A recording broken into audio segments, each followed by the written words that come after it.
The recognition of Somaliland puts into context the sudden attack on Somalis in Minnesota. That in order to secure recognition from the Israelis, that president of Somaliland threw the Somalians in Minnesota under the bus. That president allowed the UAE and Israel to lobby for a fierce media campaign that has put the lives in upheaval of those Somalian brothers and sisters in Minnesota for the sake of securing some short-term gain. And the worst part is that Somaliland is not even getting recognition as an independent state. Somaliland is getting recognition as a transit worker for the UAE and Israel in those ports. A firestorm of anti-Somali racism is spreading online and increasingly offline across the US, amplified by some of the most powerful voices in US politics and social media, including President Donald Trump and Elon Musk, the world's richest man and owner of X, formerly Twitter. Power doesn't always collapse with explosions. Sometimes it collapses with quiet reversal. A phone call that stops getting answered. A runway that goes silent. A port gate that no longer opens for you. For years, the Emirates built influence the modern way, not by occupying countries, but by occupying systems, ports, contracts, security partnerships, logistics, the invisible architecture of access. But networks have a weakness. They don't need to be defeated, they just need to be refused. In Yemen, the war became a pressure test where regional actors learned how to impose costs. In Somalia, politics became a veto where agreements could be cancelled and leverage could evaporate. Essentially saying you can use my land to use your military bases and to use my ports. It's not gaining independence, it's giving that independence away. Tonight, we're asking what happens when a network's power built on access loses the access? And who pays the price when the contest plays out along African and Arab coastlines, far from the rooms where the decisions were made?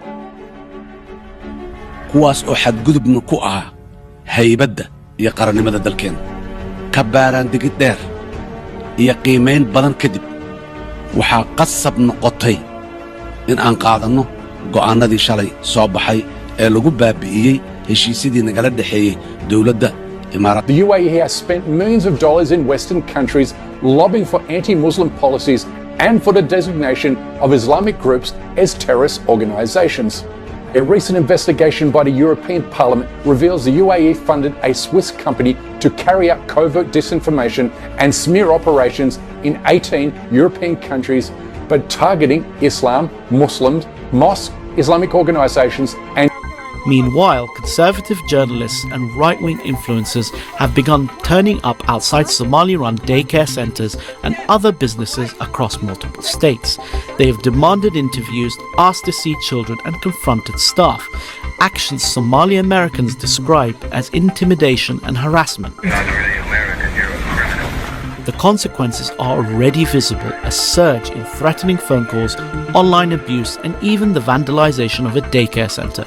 At the same time, Shirley's claims are being increasingly scrutinized. CBS News reviewed nearly a dozen daycare centres named in his video and found that they were properly licensed, all had been inspected within the last 6 months, and none showed evidence of fraud. Across the Gulf of Aden, the UAE's regional posture has relied less on formal occupation than on access infrastructure, ports, airfields, and security partnership that can be converted into leverage.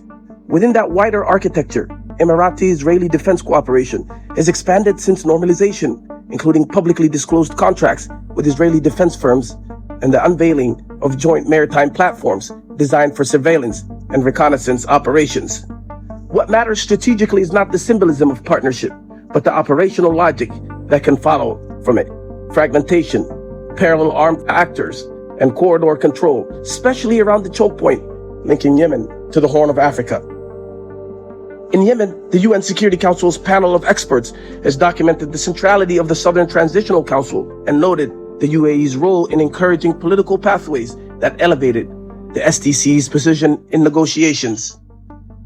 Whatever the stated justification, the effect has been structural. When authority is divided, outside actors gain more routes to influence outcomes without owning the war.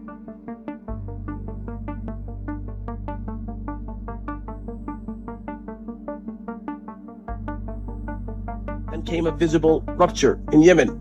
In late December 2025, Saudi-led coalition strikes hit Mukalla amid accusations that ships linked to the UAE were involved in unauthorized deliveries connected to the Southern forces, claims the UAE denied. Middle East Eye's editor-in-chief, David Hurst, argued that the episode represented a major strategic humiliation for Abu Dhabi, suggesting it signaled the regional power were beginning to impose real costs on Emirati ambitions in Yemen.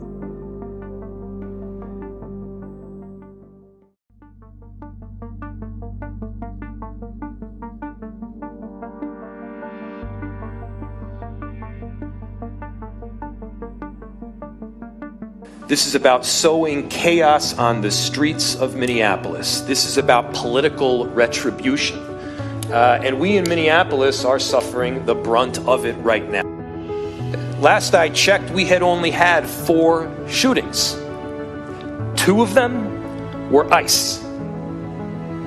An entire city of 435,000 people, 4 shootings, and 2 of them were ICE.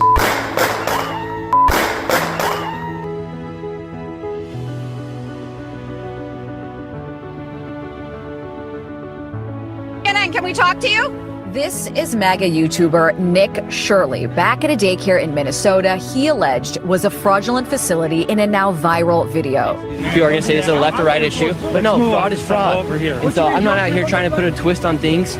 Shirley's viral video, released over the weekend, in which he says he's uncovering tens of millions of dollars in fraud at Minneapolis daycares run by the Somali community, was retweeted by Elon Musk and Vice President J.D. Vance. In the video, Shirley tries to open locked doors and talk to people at various daycares he claims are frauds. Did you come during their normal operating hours when you came to visit? I came at 11 a.m., I believe, and I also came the following day, later in the day. The point of it is not whether or not I came at the right time of their operation hours. The point is that blacked out doors, they can't give you any information. You call that number, no one answers. I wasn't trying to go inside, and there should be a way for somebody to actually be able to call that number and somebody to be able to answer. These aren't real businesses. But surely you don't think a daycare should just be unlocked. You shouldn't be able to just walk into a daycare. Should be a reception. Nick Shirley, the guy behind the Minnesota daycare fraud video, once paid Hispanic day laborers he recruited at Home Depot $20 to hold up pro-Biden signs in front of the White House to gin up fears of an invasion. Now, let me tell you what that looks like. It looks like people on the streets that are terrified to get picked up. It looks like businesses closing.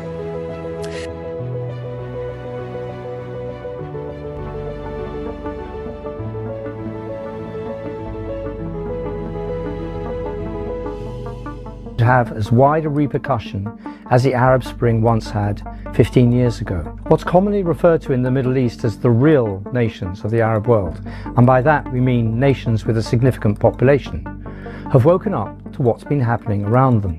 Saudi Arabia, Algeria principally, but also Egypt potentially, have realized that the plan to dominate and control the key choke points of the region by Israel explicitly and the United Arab Emirates implicitly is a threat to their national interests. Somaliland, which is an entirely fictional entity, a brutal British torture chamber, and it isn't even all of Somaliland. Somaliland is 4 parts. 3 of the parts want to remain in Somalia. We have a breakaway separatist clan now declaring independence in Somaliland. It only has 1 country in the world recognizing it. And which country, dear viewer, do you think that is? Israel.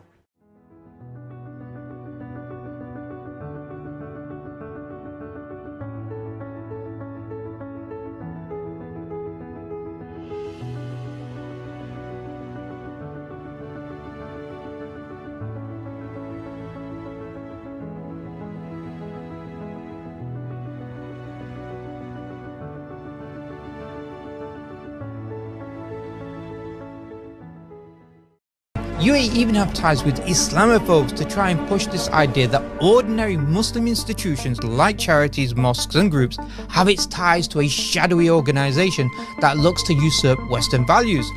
All of this is done because they fear people use their platforms in the West to reach millions in the Muslim world.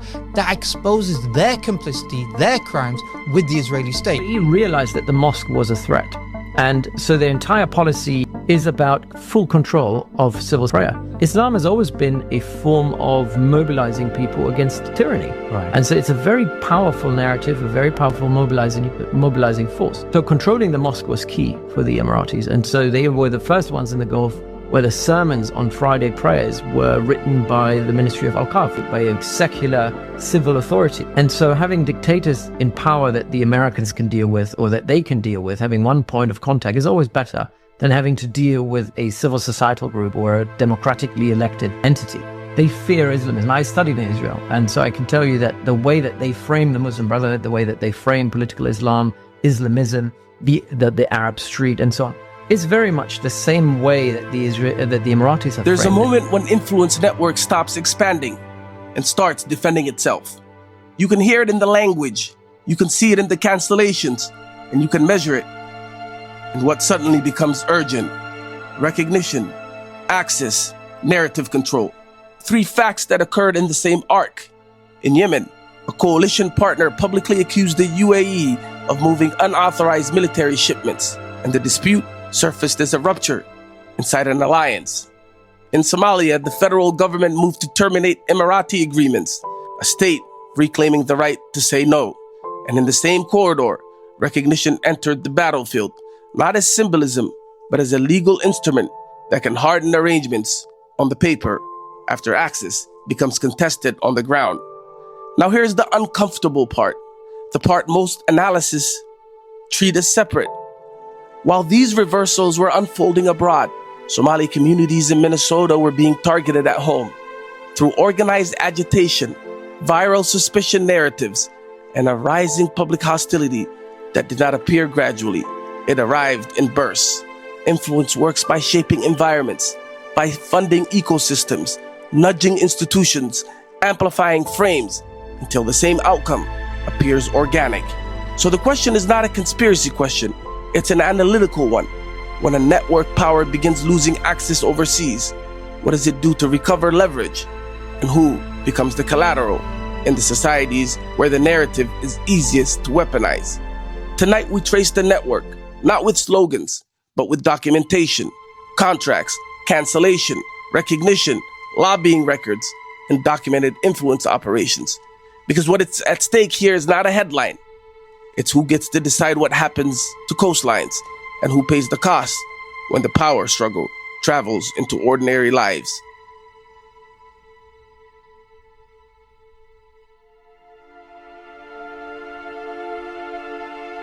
Immense strategic value to global shipping routes and trade corridors into the African hinterland.